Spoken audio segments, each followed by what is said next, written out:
Eu falo com vários donos de fábrica diariamente. Uma média de 4, 5 donos de fábricas, tá?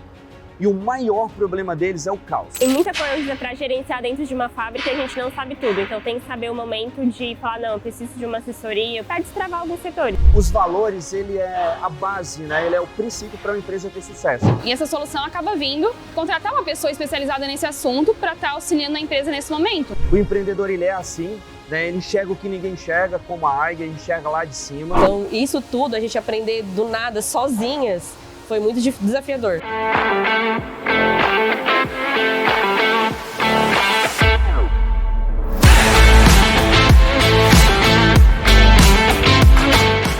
E aí, pessoal, estão preparados para conhecer uma história de muito trabalho, muito suor derramado, muitas noites mal dormidas, mas de muito sucesso? Eu quero apresentar a vocês a linda história da Pierini Redutores. Mas antes disso, eu gostaria de agradecer as irmãs e gestoras Sonara, Vanessa e a Joana. Pessoal, muito obrigado por estar aqui nos recebendo. Tudo bem, gente? Certo. Então bora lá. Vamos começar a contar essa história. Por que que nasceu essa empresa? Qual o motivo? Qual foi a dor do mercado que tinha lá no passado e quem que entendeu essa dor? Como que aconteceu tudo isso? Então, é uma história bem longa, né? Nós estamos com a história de redutor já há mais ou menos uns 45 anos. Na verdade, meu pai sempre trabalhou na metalúrgica, né? E viu uma necessidade de fazer trabalhos. Ele tinha metalúrgica, sempre teve metalúrgica. E na época, a parte carbonífera, cerâmica era muito em alta aqui na região. E tinha poucas metalúrgicas na área, né? Então eles vinham trazer os redutores das esteiras para arrumar e tal. E enfim, ele, vou ficar arrumando o redutor dos outros? Vamos fazer uma linha nossa, né? E foi onde ele desenvolveu os 3 primeiros redutores, mais ou menos uns 45 anos atrás mesmo. Ainda era lá no Rio Maina, quando ele começou a fabricar os redutores, depois eles vieram para cá. E ele permaneceu nessa linha há muito tempo. Mas como começou a história da Pierini, né? A Pierini tem 20 anos hoje, né? Mas começou a história dela ali na média do ano de 2000. Meu pai, ele sempre foi muito trabalhador, a minha mãe também sempre trabalhava fora. A gente quase nem via dentro de casa, ele vivia dentro da metalúrgica, era a paixão dele lá dentro. Então, chega uma hora que ou o corpo para, ou tu para por conta própria, né? E no caso dele, o corpo fez ele parar. Então, ele teve um AVC muito grave em 2000. Ele paralisou o corpo inteiro, ele não falava, não andava, não comia, ele não tinha nenhuma reação.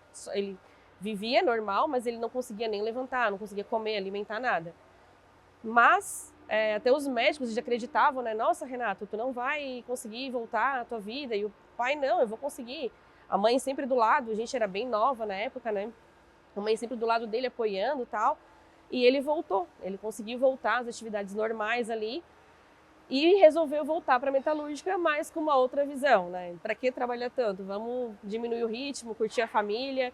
E pediu para eu ir trabalhar com ele naquela época. Então eu tinha 14 anos na época, fui trabalhar com ele lá na metalúrgica, trabalhava na parte de escritório financeiro e ficamos ali mais ou menos uns 5 anos. Em 2005, ele resolveu sair da sociedade. Eu já estava ingressando na faculdade de administração, eu estava com 18 anos, e ele resolveu sair e montar a fábrica dele. E era o sonho dele, ele quis trazer, como diz ele, eu queria levar a célula de redutor, porque além dos redutores eles faziam outros serviços metalúrgicos, né? E ele trouxe então a parte do redutor, que foi a paixão dele, que ele desenvolveu lá, e ele trouxe para cá, para esse pavilhão agora que a gente está aqui. E iniciamos aqui a fabricação de redutores com a Pierini. Então, começamos aí a história da Pierini, mas nem tudo são águas mornas, né? Sim. Um ano depois, eu tinha 18, a Vanessa 16, né? E a Joana 9 anos. Um ano depois, ele começou a sentir os mesmos sintomas de AVC, paralisia no lado da perna, dormência, tudo igual. E aí, minha mãe conseguiu o médico, ele tratava em Porto Alegre, ele não se tratava aqui em Criciúma. Se tratava em Criciúma, mas o centro maior era Porto Alegre naquela época, então ele sempre ia para lá. E a mãe conseguiu um leito e tal, ele não dirigia mais na época, então ele veio para a fábrica, andou na fábrica inteira, parou, daí olhou lá no portão de trás, daí depois, mais tarde, a gente foi, percebendo que era uma despedida dele da empresa, né? Então ele voltou para casa, foi para Porto Alegre, mas aí a gente descobriu 5 microtumores no cérebro, né? Que não existia cura, não existia nada que pudesse ser feito. Em questão de 1 mês, ele veio a falecer. Então, em 1 ano de empresa, a gente perdeu meu pai, que era... A mãe já trabalhou aqui com a gente também, né? Quando a gente veio para cá, ela já veio junto, né, com a gente. Não, a parte de fábrica, ela já ficou com ele ali também, mas pouquíssimo tempo, né? 1 ano a gente não aprende nada, né? Então, ele tinha toda a expertise do negócio, sabia tudo, e a gente começamos do zero ali, né? Iniciamos do zero, em 2006. E quantos colaboradores vocês tinham naquela época? Naquela época, eu acho que a gente tinha uns 12 colaboradores na Já fábrica. tinha 12 colaboradores? Mais ou menos, é. E a sua mãe já trabalhava na empresa também? Trabalhava aqui, né? Quando o pai saiu da sociedade e veio para cá, ela já veio junto com ele. Ah, entendi. Então ela já veio e já ficou na parte de RH, ela pegou bem a parte de produção, que o pai pegava ela e levava na fábrica, né? Olha só, Soraya, vem aqui ver essa máquina fazendo um eixo, vem aqui ver, porque a gente não entendia nada, né? Então ele mostrou várias situações para ela na fábrica e eu ficava mais na parte administrativa, né? E naquela época a Vanessa já começou a vir também daí, né? Sim. E nessa sucessão forçada, triste, né? Com o emocional ali abalado, é difícil, a história ela já é difícil sozinha, né? Aí já veio a outra parte ainda profissional. Como é que foi? Quais foram os piores obstáculos ou os maiores? Então, eu acho que o pior obstáculo assim foi entender do negócio. Entender do negócio, os processos de fabricação, a gente não entendia nada, não sabia nem o que era um redutor, não sabia o que era um eixo sem fim, uma tampa, uma coroa. Então, isso tudo, a gente aprender do nada, sozinhas, foi muito desafiador. É a parte mais crucial, assim. E a parte de liderar a equipe também. E querendo ou não, a gente não tinha essa expertise, né? Eu tinha, no primeiro ano de faculdade, 18 anos, né? Não tive nem tempo de aprender. E a mãe também vinha ela tinha loja, tudo, mas é diferente, não é a mesma coisa, né? Então, o principal desafio, eu acho que foi aprender os processos inteiros da fabricação de redutor, que para te gerir o teu próprio negócio, tu tem que entender do teu negócio, né? Do teu produto. Então, eu acho que esse foi o principal foco, e entender esse processo e começar a gerenciar a fábrica. Isso levou em torno aí, olha, por cima de uns 3 anos, tá? 3, até a gente entender todo o processo de como que era feito, do que era uma peça, do que era outra, de como eu vou chegar num cliente, de como eu vou abordar, tudo bem difícil. E há 20 anos atrás, né, em um mercado que até hoje é dominado pelo gênero masculino, acaba sendo, né? Mas há 20 anos atrás, né, foi isso, faz 20 anos que vocês... 20 anos que a gente está aqui.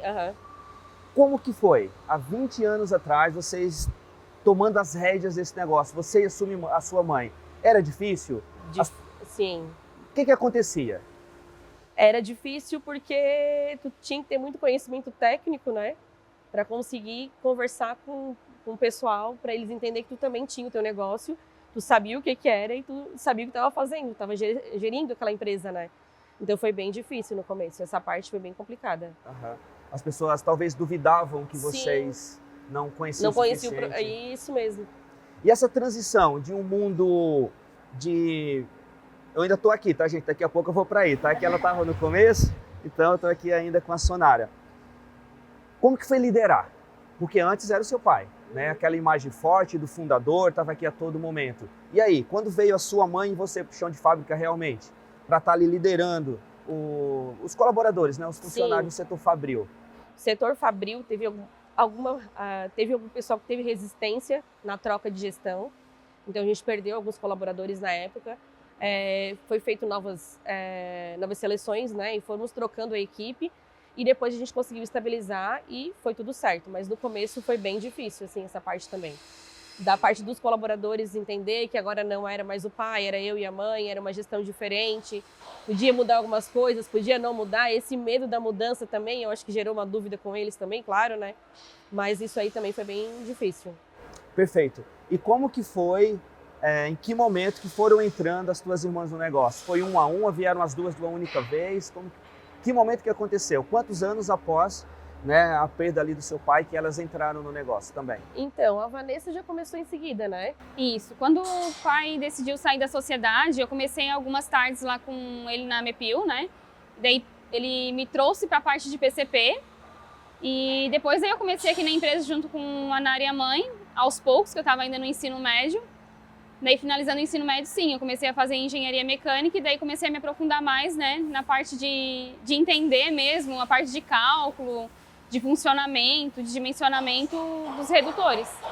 E depois? E depois veio a Joana. Eu também comecei a vir aqui para a empresa com uns 15 anos, uma vez na semana, para entendendo do negócio. E depois eu me formei em engenharia mecânica e comecei a atuar na parte de engenharia da empresa. Pessoal, agora a pergunta é para as três. E os valores de vocês? Quais são os maiores valores que vocês prezam aqui? E se esses valores começou lá desde o início? Então, os nossos principais valores começou lá desde o início. Por incrível que pareça, a gente sempre trouxe com a gente a família, a parte da família, que é um dos valores principais da gente aqui dentro. Tanto que as festas de final de ano, a gente traz a família dos colaboradores, todo mundo junto. O pai, na época, já, o 1º de maio que teve aqui, ele já fez para todo mundo na rua, sabe, com a família, com os filhos e tal. E a tradição do nosso nome, né? Então, a tradição que ele trouxe de lá também, essa paixão que ele trouxe pela metalúrgica, a gente mantém isso hoje também na nossa empresa. Que legal. Pessoal, eu costumo falar que os valores, ele é a base, né? Ele é o princípio para uma empresa ter sucesso. Porque quando a gente define como dono de fábrica os nossos valores, a gente começa a se aproximar de pessoas que têm valores próximos. Logo, na seleção e recrutamento, desde a hora da entrevista, a gente já começa a analisar, né? Aqui, com vocês é igual? Independente se é do comercial de vocês, se é o setor administrativo ou aqui no chão de fábrica. Como que vocês fazem essa identificação de valores, essa seleção e recrutamento, no geral? A seleção e recrutamento, a gente tem uma psicóloga organizacional, né?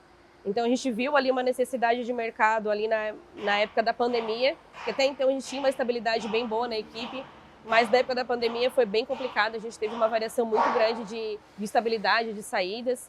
Então, a gente resolveu trazer uma psicóloga organizacional para dentro da empresa, e ela, junto com a gente, fez o desenvolvimento interno na fábrica também, e a parte de recrutamento e seleção ela também faz hoje, né? Então, dali em diante, de 2023, né? Em 2024, 2022, 80% do que entrava saía, por exemplo.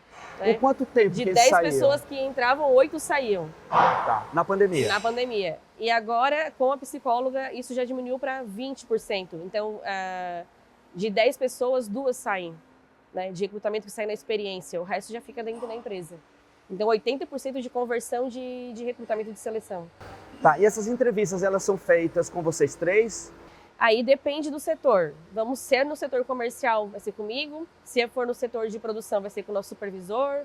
Aí é almoxerifado, daí com o PCP. Então, daí ela faz a entrevista junto com a pessoa da empresa, né? Junto com o setor responsável. Pessoal, olha só. Quando a gente fala de valores e de uma cultura, né, organizacional, que a gente tem que fazer todo um trabalho para estar ali inserindo no dia a dia, para você estar monitorando o comportamento, né, dos colaboradores e também até dos fornecedores, né?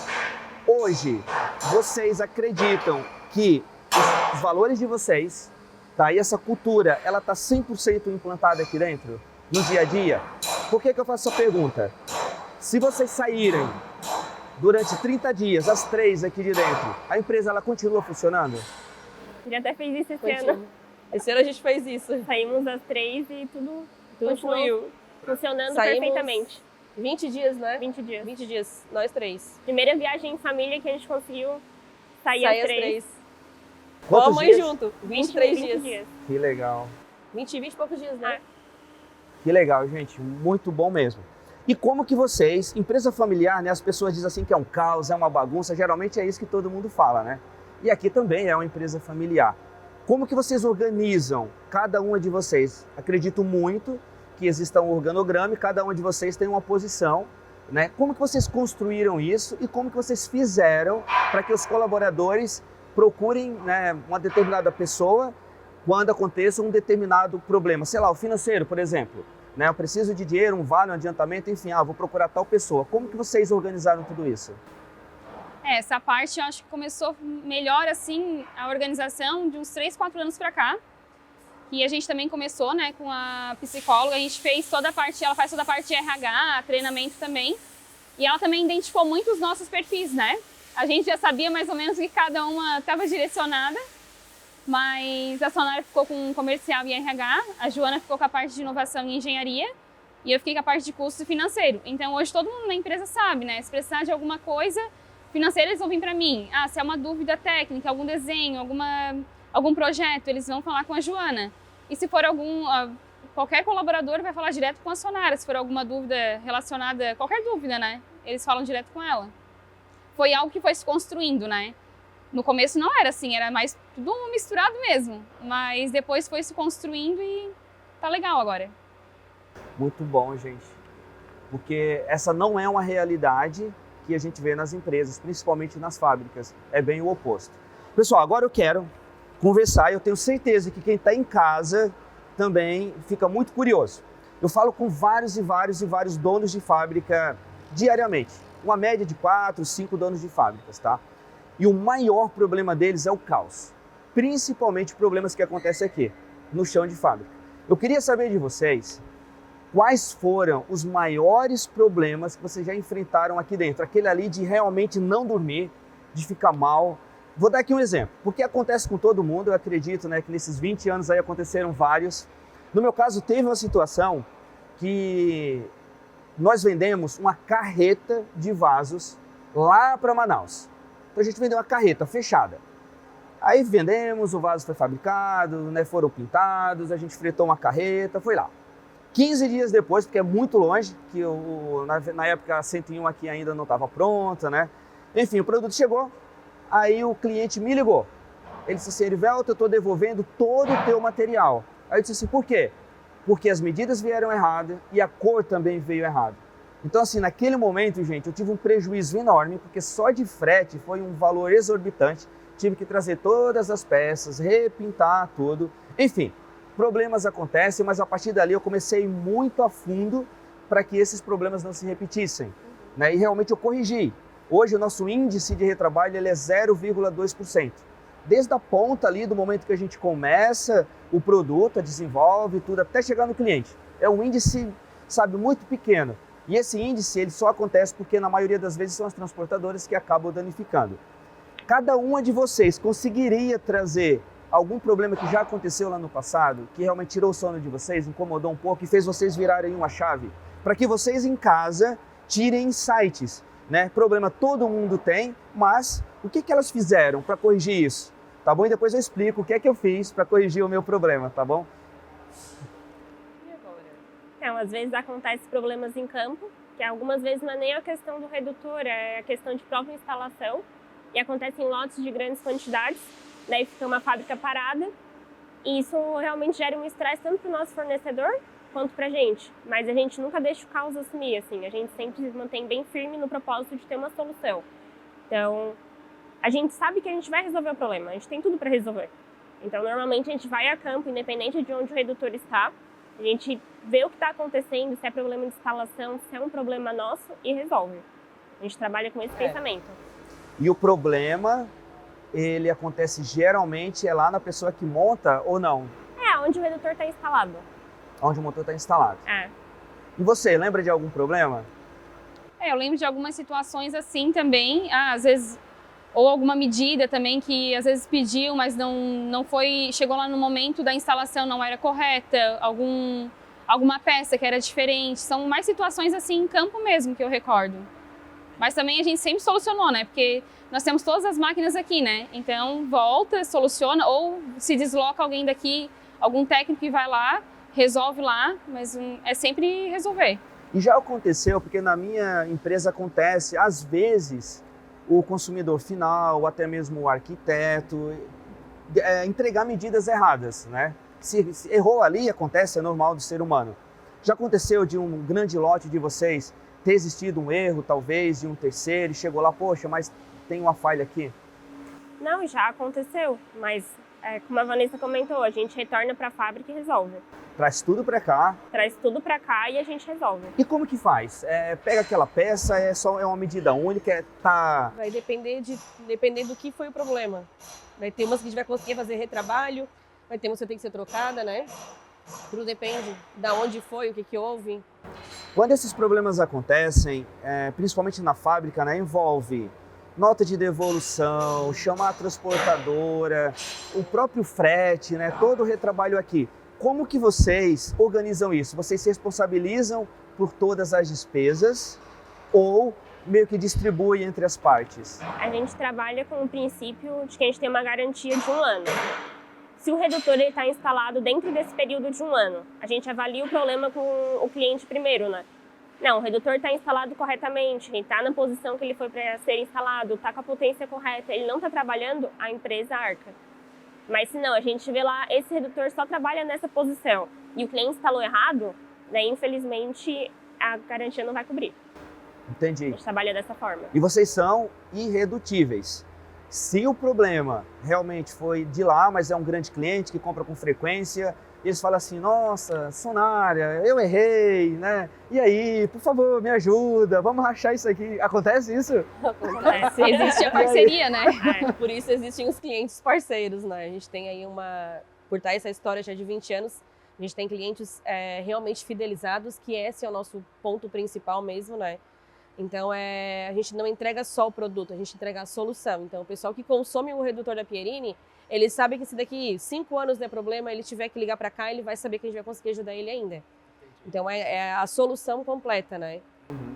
E essa parceria que uma de vocês comentou, ela expande para todos, né? Para o fornecedor de vocês e também para a transportadora. Vocês têm esse bom relacionamento com as transportadoras para talvez, poxa, sei lá, vocês erraram, quebraram uma peça ali na viagem, e agora, como que a gente faz isso, nessa negociação? E ao mesmo tempo, não foi o problema da transportadora, mas pode ter sido de qualquer um outro terceiro, eles acabam ajudando vocês também, talvez trazer, sei lá, sem cobrar um frete, pela parceria? A transportadora é mais difícil, trazer frete de cortesia e tal, né? Mas os nossos fornecedores, a gente tem uma parceria bem grande com eles também, né? Uhum. E já são parceiros já aí desde a época da empresa que a gente fundou, na verdade, né? Sim. Então a gente tem essa, como tu falou, da tradição, de tudo, realmente a gente também traz com a gente essa cadeia de suprimentos junto com a gente, né? Então não é só os nossos colaboradores, é os nossos fornecedores que já tem no mesmo ritmo que a gente também. Então já anda todo mundo na mesma linha. Perfeito. Já que a gente está falando aqui, né, de possíveis falhas e erros, enfim. E o comercial de vocês, como que ele funciona? Porque nos dias de hoje, a gente está notando uma mudança drástica, muito grande, né, no mundo do comercial. Eu acredito muito que lá no passado, vocês tinham muitos representantes comerciais. Ia ali, batia na porta, fazia as vendas ali para os clientes de vocês, né? Só que agora isso está mudando, né? Ainda é necessário para algumas empresas, eu acredito que a de vocês ainda continua tendo um representante comercial fora, mas como que vocês estão enxergando esse novo momento do mundo comercial?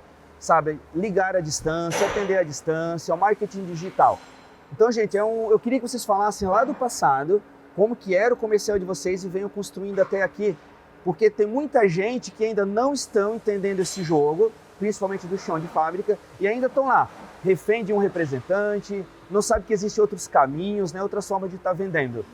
Eu acho que eu queria que começasse contigo e fosse evoluindo na história, aí você pega ali o meio e agora como que vocês estão se comportando. Pode ser assim, Joana? Pode. Beleza. Então, nós iniciamos, a gente sempre atendeu muito regional, né? Então a empresa, por não ser uma empresa muito grande, a gente atendia já o mesmo comércio sempre, então a gente permaneceu muitos anos estagnado aqui na nossa região. E agora já faz mais ou menos 1 ano que a gente está expandindo essa área, né? Além a gente resolveu tomar um novo direcionamento de mercado, né? A Pierini vem mudando um pouco o foco agora. Então a gente começou a focar em outros nichos de mercado que a gente também não atendia antes e começamos a pulverizar isso, né? Então a gente hoje trabalha sim com representação comercial. A gente hoje já tem representantes no Rio Grande do Sul inteiro, Paraná, só falta a região de Londrina, Santa Catarina, só a região do Oeste, se eu não me engano, que a gente não tem. E é para expandir mesmo, né? Para conseguir abrir mercado, porque os nossos clientes sempre vieram para a gente, né? A gente nunca buscou e agora a gente quer expandir essa área, porque, como eu comentei do novo direcionamento, a gente está mudando entrando com uma nova linha de redutores importados, né? Então, essa nova linha de redutores importados a gente precisa estar mostrando também. Então, por isso a gente começou a expandir com a parte de representação. E aqui dentro da empresa, em um loco hoje, né, a gente tem um vendedor técnico que atende toda a demanda de suprimentos de comercial. Geralmente é o WhatsApp, né? Nosso carro-chefe hoje é o WhatsApp. A maioria das nossas vendas é pelo WhatsApp também. E a gente também possui agora uma assistente comercial que ela faz a busca de leads. Então a gente contratou um software, né, que faz essa consulta pelos quinais. A gente consegue buscar uma lista de quinais no Brasil inteiro. Então a gente começou a expandir agora a pesquisa para o Sudeste também. Então a gente tem ali os contatos já bem enxutinhos, né? Todos que usam, eu quero fabricante de máquina. Então vou pegar fabricante de máquina de Minas Gerais, vai vir ali 1.500 contatos. A gente vai tratar aqueles 1.500 contatos, fazer uma prospecção, começar uma negociação para ir evoluindo numa venda já, né? Então a nossa estratégia agora atual está sendo essa. Tá bom. Vanessa, vamos lá agora. Então lá no passado vocês tinham representantes comerciais que acabavam visitando ali os clientes de vocês, com certeza levavam um catálogo, talvez até algumas peças menores no carro para mostrar ali, enfim, a resistência, né? E tudo certinho. Que momento que vocês no caso, né, decidiram começar esse outro jogo? Botar uma pessoa aqui dentro e começar a ligar, ir atrás dessas pessoas.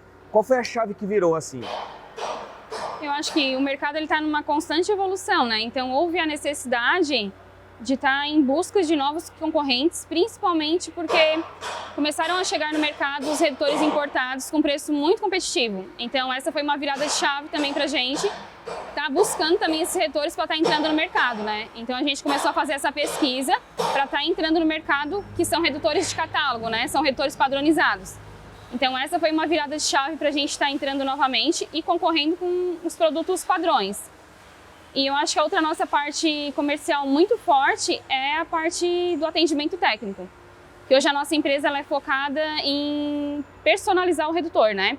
A nossa engenharia, junto com a engenharia da empresa, ela vai lá, explica a máquina, a nossa engenharia entende, traz para dentro, faz o cálculo, desenvolve um redutor customizado, com preço bem competitivo, e entra atendendo esse novo mercado. Então, a gente tem 2 direcionamentos de vendas, né? Um direcionamento que é mais técnico, com engenharia mesmo, que é a personalização. E a outra linha que são os importados, que a gente também entrou novamente no mercado devido a essa necessidade que a gente sentiu, né? Certo. E hoje, vocês conseguem sobreviver e expandir os negócios de vocês sem ter um representante comercial na rua? Sim. Conseguem. Mas vocês precisam dele. Sim, porque a gente precisa, muitas empresas, elas precisam ter aquela visita técnica, né? Principalmente não o consumidor final, mas os fabricantes de máquina. Então eles precisam que tenha alguém ali, mostre o catálogo, né? Então é necessário também, né? Eu acho que nenhuma hipótese é descartada na parte comercial, né? Então existe essa parte que tem que ter, mas existe também a parte que a gente consegue atingir muito bem via empresa. Sim. É um produto que ele tem muitos detalhes, né? E realmente ele precisa de uma pessoa para estar ali apresentando os detalhes. Mas ele tem que estar sempre batendo na porta desse cliente ou não. Ou uma única visita ele já consegue apresentar os produtos, o leque de produtos. E a partir do momento que vocês conseguem entrar naquele cliente, existe essa necessidade desse representante estar visitando ainda ou não? Ou vocês começam a pegar esses pedidos de casa? Não, acredito que daí acompanha com o representante, essa parte. Se ele pegou a empresa, acompanha com ele daí. Perfeito.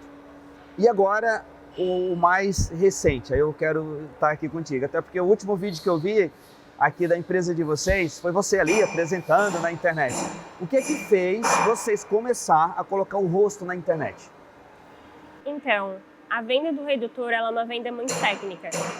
Normalmente quem está comprando ou é um gestor, ou é um mecânico, ou da engenharia.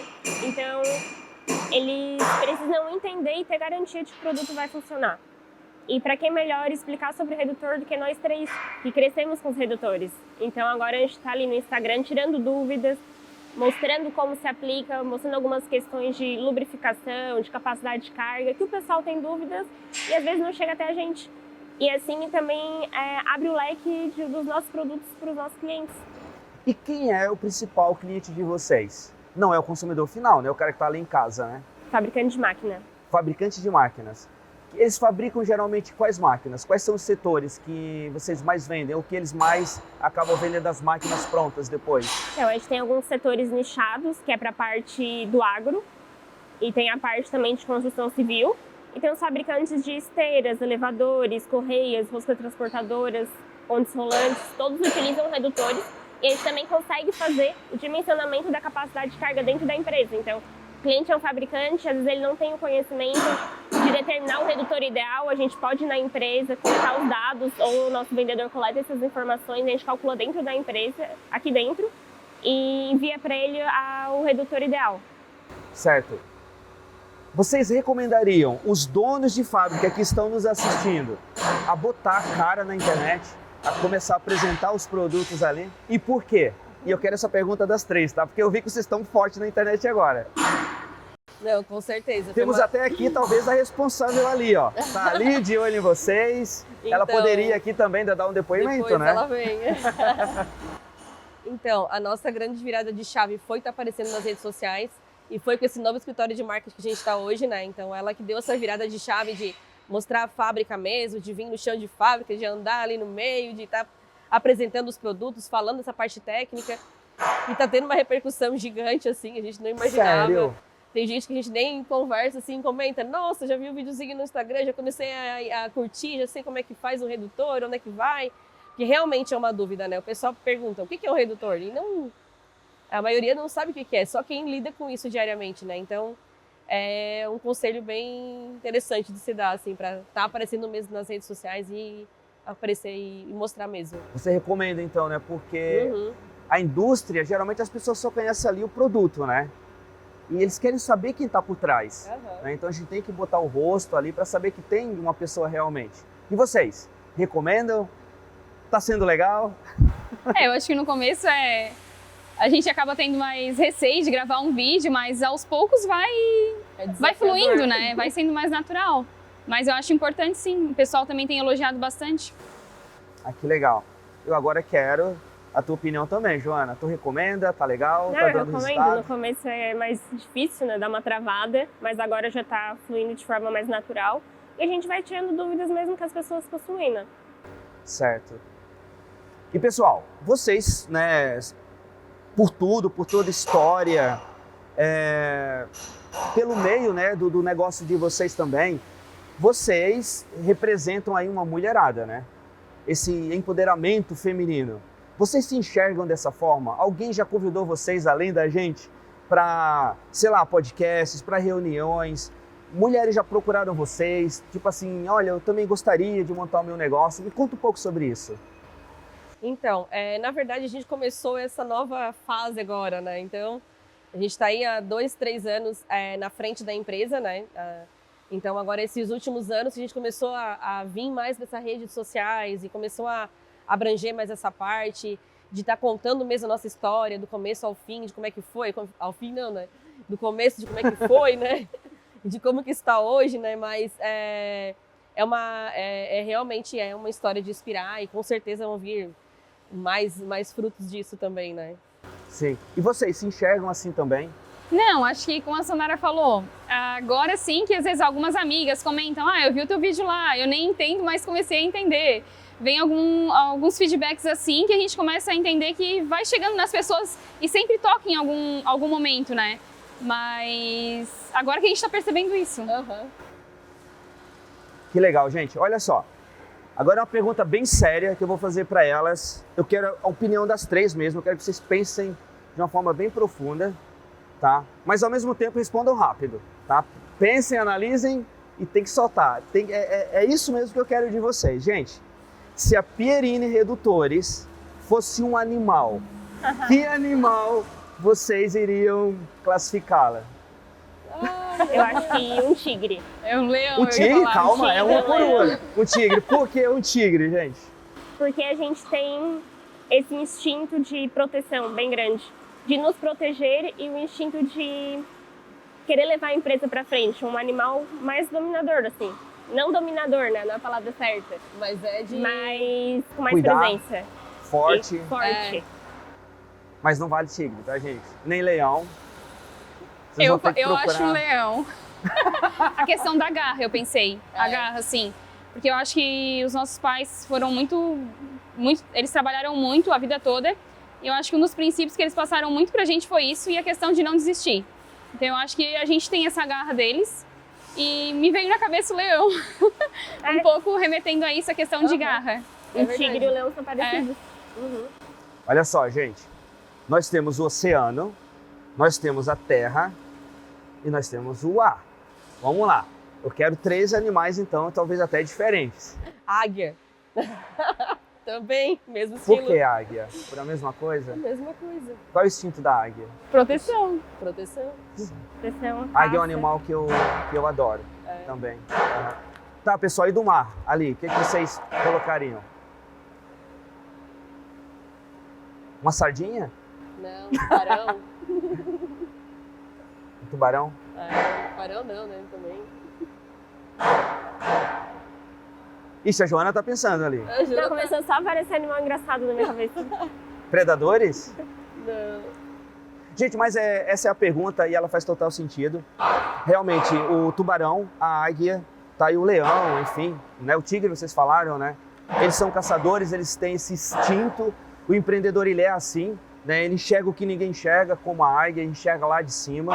Ele é ágil, ele é rápido, ele caça o que ele quer, né? Então, o empreendedor, ele sai de uma gaiola, né? Não nada contra, mas a minha família, todos eles são CLT ainda, mas quando você é CLT é como se estivesse ali numa gaiola e o salário é como se fosse, né, o alpiste que o dono está ali colocando.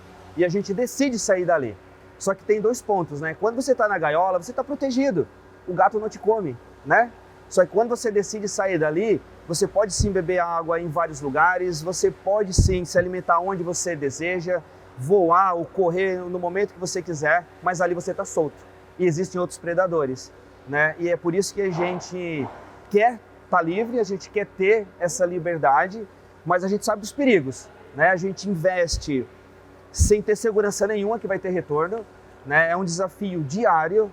A gente dorme hoje e acorda amanhã com um problema diferente do que foi hoje. A gente está aqui conversando, a gente está aqui rindo, a gente está falando que os problemas foram minimizados. Vocês, 20 anos de empresa, eu tenho 16 anos de fábrica também, mas é um dia a dia de muito trabalho, né? Realmente, de muito suor. Eu tenho certeza que em vários momentos aqui vocês lembraram, como você acabou de citar, os nossos pais trabalharam tanto, era um sonho. Renato, não é o nome do teu pai? Renato e Soraya, da mãe. Isso. Então, assim, gente, eu abri a minha empresa. Então, quando eu olho para trás, tem muita coisa que eu tenho orgulho, enfim. Mas eu acho que para vocês é ainda maior, né? É uma responsabilidade muito maior. Porque foi o pai de vocês, foi a mãe, né? Eu não estou falando da responsabilidade dos colaboradores, dos próprios clientes. É assim mesmo, quando vocês olham ali para trás e falam, poxa, eu tenho que honrar aquilo ali que eles fundaram. É desse jeito? É. Então será que é por isso que vocês são essas leoas, esses tubarões, essas águias? Essa força? Mas é uma força que vem, que a gente não sabe de onde tira, né? Quando a gente começou ali, enfim. Mas é um orgulho pra gente hoje estar aqui, onde a gente está hoje, conquistando o mercado que a gente tem hoje, né? Por tudo que eles passaram também, né? E ter deixado construído a empresa, consolidado ela. E hoje a gente está aqui seguindo em frente, né? Nos mesmos planos. Tudo bem. Olha só, eu quero que vocês respondam para quem está lá do outro lado assistindo a gente, porque eles querem tirar insights. E nesses 20 anos dessa empresa, né, bem sucedida, se você tivesse que voltar para trás, eu quero uma resposta de cada uma de vocês. O que vocês não teriam feito? O que foi aquilo lá atrás que vocês fizeram? Poxa, eu acho que eu não teria feito aquilo dali. Vocês lembram de alguma coisa que não foi tão legal? Aquela porta que você abriu e falou, nossa, sabe? Talvez aquele líder que você contratou lá no passado, que ao invés de ajudar, atrapalhou. Aquele fornecedor, sabe? Tem um monte de coisa. Para um dono de fábrica, assim, qual foi aquela decisão que vocês tomaram e falou, poxa, eu errei ali, sabe? Não deveria ter feito. Ou melhor, né? Talvez aprendi, né? A gente aprende com os erros. Vocês lembram de alguma coisa? Para ajudar as pessoas que estão ali do outro lado, sabe? Talvez a não cometer. Tenho certeza que tem um dono de fábrica agora do outro lado, querendo tomar uma decisão sabe? E talvez a palavra de vocês agora vai fazer com que eles não tomem aquela decisão errada. Ou talvez um conselho. Eu acho que empreender sempre vai ter desafio, sempre vai ter, nós já tivemos em todos os setores, né? E eu acho que o principal é identificar primeiro em qual setor que está esse desafio, né? Pode estar no financeiro, pode estar no RH, pode estar no comercial, pode estar na produção, nós já tivemos em todos. E é importante, como que vai chegar nessa solução? Então, muitas vezes a gente faz reuniões com as equipes e a gente não acha essa solução. E essa solução acaba vindo de contratar uma pessoa especializada nesse assunto para estar auxiliando a empresa nesse momento. Então, nós passamos também por vários momentos assim. Um desses foi em 2022, que a Sonara comentou ali, que a gente teve um fluxo de colaboradores muito grande e acabou movimentando muito a questão da fabricação, atraso, porque a gente contratava, estava na máquina, treinava, saía, e daí atrasava tudo. Então, era uma solução que a gente tinha que ter, né? E tanto na parte de fábrica como na parte de demonstrativo de resultado impactou muito essa parte. Então, no final de 2022 a gente chegou, não, nós vamos ter que ter uma solução para isso, né? Então, nós decidimos contratar uma pessoa responsável pelo RH, que fez treinamento com a equipe, que faz a parte de contratação. Então, esse é um exemplo da parte de RH, mas já tiveram casos na produção de questões de rotatividade, em todos os setores já tiveram, né? Acho que o importante é identificar e solucionar, criar ações para chegar no resultado final, né? Ou dentro da empresa ou com o auxílio de uma pessoa externa. Nossa, que sacada que você deu, tá? Eu concordo totalmente com ela, porque a gente fala bastante aqui, né, nos nossos podcasts, enfim, para os nossos mentorados, que as pessoas elas são muito importantes, né? E quando a gente se entende primeiro, depois de muita terapia, muita coisa, né, a gente começa a se entender, a gente entende que o ativo mais importante de uma empresa, de uma fábrica, são as pessoas. E se as pessoas são tão importantes, por que que a maioria dos donos de fábrica acabam negligenciando, né, isso daí? E olha o que vocês falaram, né? Eu fui lá e procurei um profissional para estar ajudando vocês. Sim.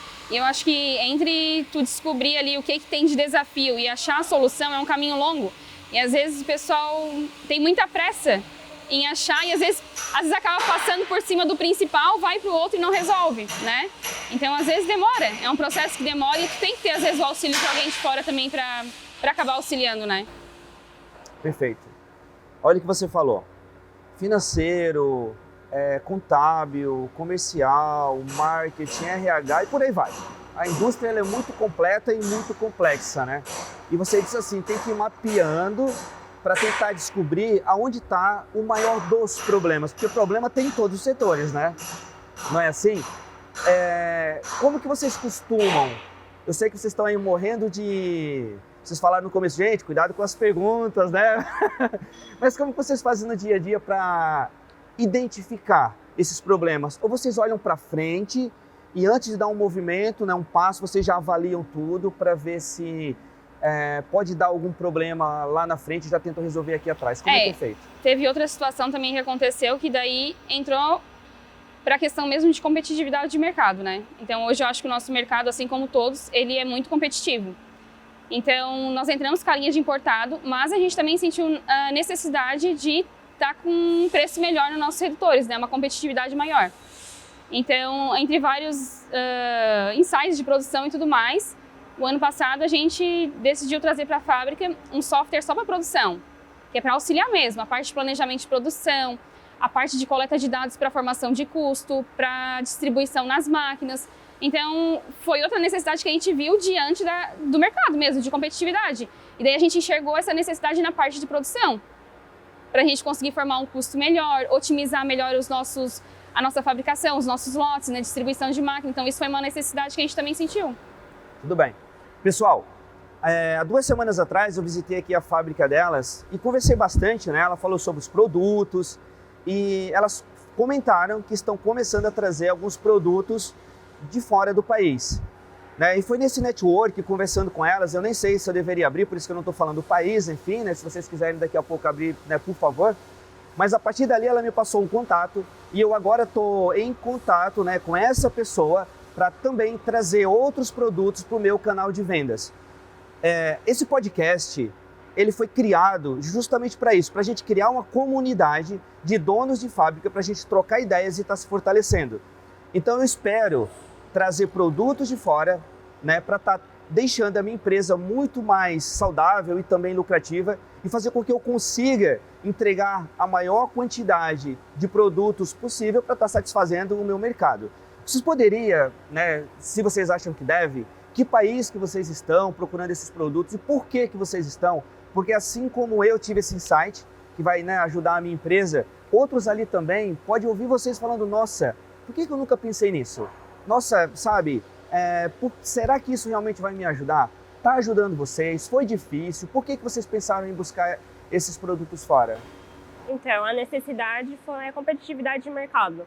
A gente tem a linha de redutores especiais, que são produzidos em lotes, então é 100, 200, 300 redutores. E com isso a gente consegue ser mais competitivos, devido aos tempos de máquina. Porém, os nossos redutores de linha, eles estavam sendo produzidos em quantidades, um redutor desse tipo, outro do outro. Isso acabava elevando o custo deles e não estava mais sendo competitivo no mercado. Então, a gente começou essa busca por fornecedores. Tem em diversos países, a gente encontrou esse, a gente trouxe os redutores aqui para a empresa. Fizemos por mais de um ano testes de qualidade nele, em vários modelos, testes de carga, testes de materiais, todos os testes possíveis. Assim que eles foram aprovados no padrão do nosso redutor, daí a gente deu um ok para fazer a primeira importação. Então nós fomos bem cautelosos. E por que isso? Porque o nosso redutor ele é sinônimo de qualidade. Tem redutores nossos que estão há 10, 15 anos em campo e eles não estragam. Então a gente não pode colocar um produto extremamente substituível em campo e acabar prejudicando o nosso nome Pierini Redutores. Então, após todos esses testes, a gente concluiu que a qualidade dos redutores é boa, tão bom quanto os nossos, e a gente começou essa importação. Então, para quem quer começar a trabalhar com importação, eu acho que o principal é entender o produto. Não adianta tu vir com uma ideia de um produto que tu não faz ideia do que ele faz, ou tu não conhece os problemas que ele pode dar, e isso pode acabar tendo uma dor de cabeça enorme. Então, nós entendemos muito de redutor. Redutor é a nossa casa, a nossa vida. Então, pra gente, foi fácil testar eles, porque a gente sabia onde eles poderiam falhar. A gente não pode trazer 100, 200, 300 redutores, colocar eles em campo e eles quebrarem em um ano. Seria um prejuízo enorme. Então, tem que entender o que tu tá fazendo, tem que conhecer o mercado, já existe muita gente importando, então tem que ver se tu tem capacidade de ser competitivo, né, no mercado de hoje. Tem esses pontos que eles têm que ser avaliados. Entendi.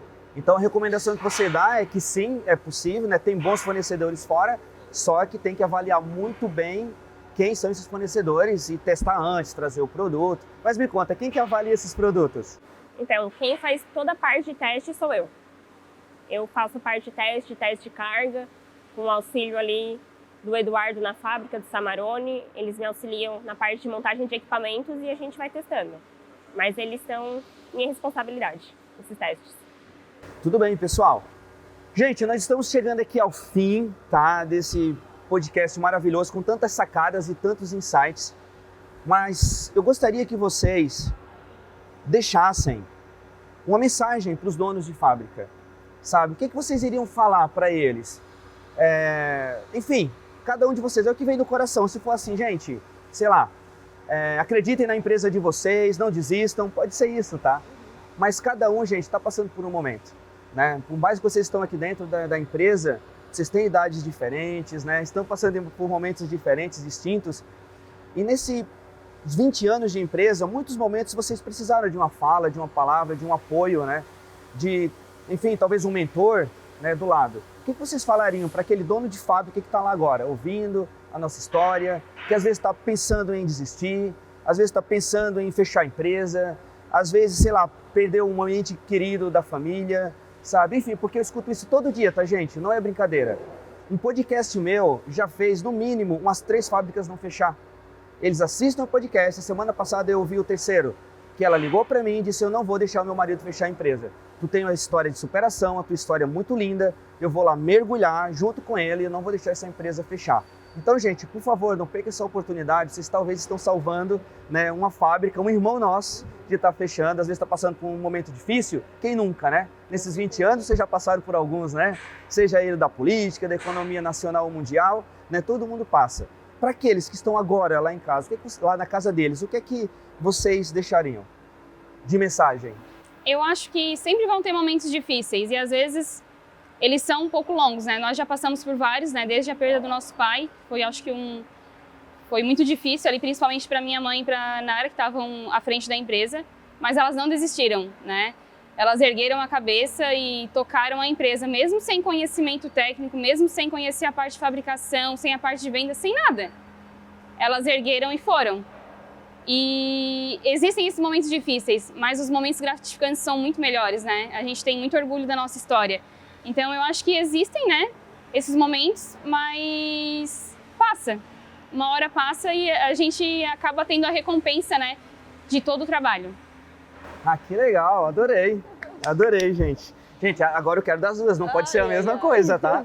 Então, acho que um conselho importante também é estar sempre atrás de conhecimento, porque tem muita coisa para gerenciar dentro de uma fábrica e a gente não sabe tudo. Então tem que saber o momento de falar, não, eu preciso de uma assessoria, eu preciso de alguém que tenha mais conhecimento do que eu nessa área, para destravar alguns setores. Isso a gente já fez em todos os setores da empresa, a gente já fez na engenharia, na produção, RH. Já tivemos todos os tipos de assessoria possíveis, porque a gente realmente não sabe. Eu sou engenheira mecânica, eu não entendo de pessoas. Daí, com uma assessoria, a gente vai chegando no equilíbrio. A gente vai se delineando. E outro fator muito importante que faz a gente ter esse lema na empresa foi o tema que o nosso pai, que Renato, criou, que movimentar o presente é a força do futuro. E por que isso? Porque o redutor, ele tem a ver com movimento. Então, tu gera o movimento do motor no sem fim, isso gera uma força no eixo de saída. Isso vai movimentar o equipamento. Então, movimentando aquele presente, tu gera uma força no futuro.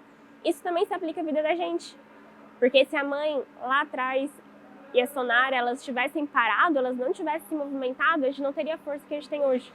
Então, o importante é sempre estar em movimento.